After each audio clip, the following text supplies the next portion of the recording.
Good morning, everybody. This is Christina, and I wanted to share with you guys just some things I do when I first book a party and the steps I take to set it up. So if you're a brand new consultant, you do not need to do any of this stuff, even a seasoned consultant. I just want to simply share with you what I do and what helps me stay organized. Okay?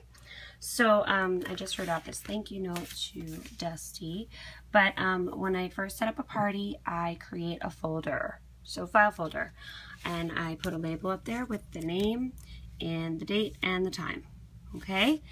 And then inside the folder, and I will share the pages that you're going to see, I create this host information sheet. It has all of their info. Okay, and I jot everything down. I set up their tiny CC with their personalized party show direct link, and that's simply taking the link from Pampered Chef's website from the show info page, taking that link and going to tiny CC and just making a smaller one for it's easier to share. Okay. This is my list of things I do when I set up a party.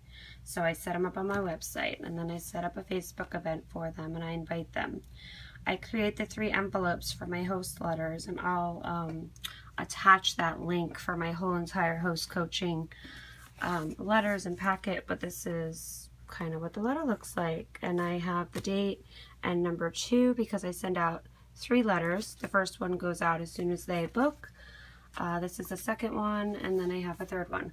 So I have 2 other folders that have all of my envelopes in there for all my parties. Okay, and then there's the letter, and then host letter number 3, and the same thing in there.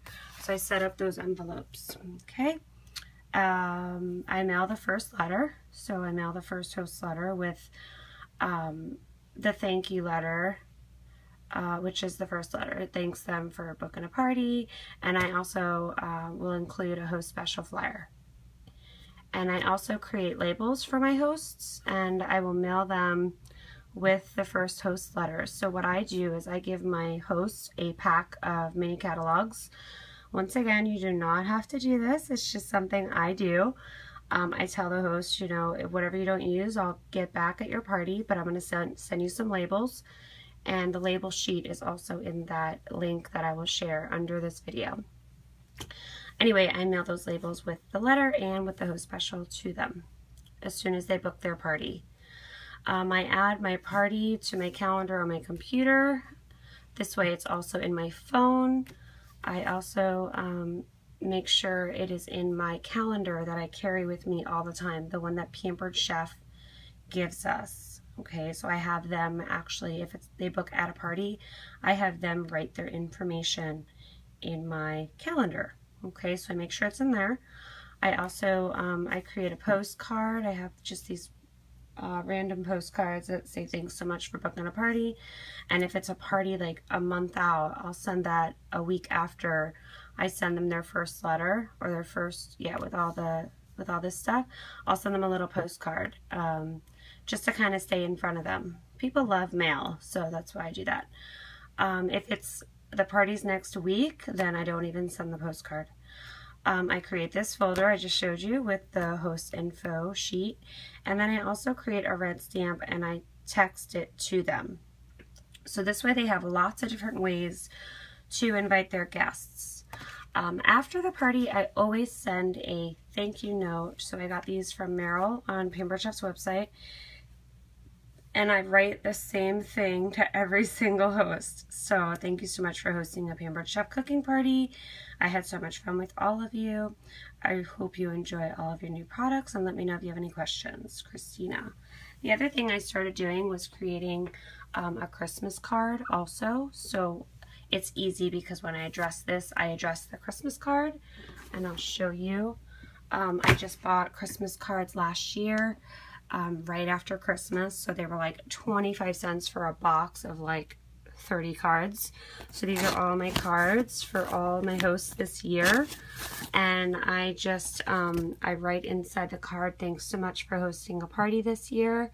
I address it, I close it, and most of them have stamps. I'm gonna bring my stamps upstairs and stamp the rest of these. But then they're all ready to go out the day after Thanksgiving. So I hope this helps. I just wanted to share some info this morning. These are my door prize slips / wish lists, and these are also in the Google Drive. These are what I use for my shows. So I always keep this part because I make little notes, and then when the party's over, I put all of these in the folder. When the party's all over, I put this whole folder into a file cabinet by month. So next year, or if they book another party, I could just pull out their file folder and reuse it and just change the date. But also for next year, so like if I want to call my hosts and say, hey, you had a party last May, let's do it again, something like that. So I hope this helps and gives you some ideas, and I'll talk to you guys soon. Bye!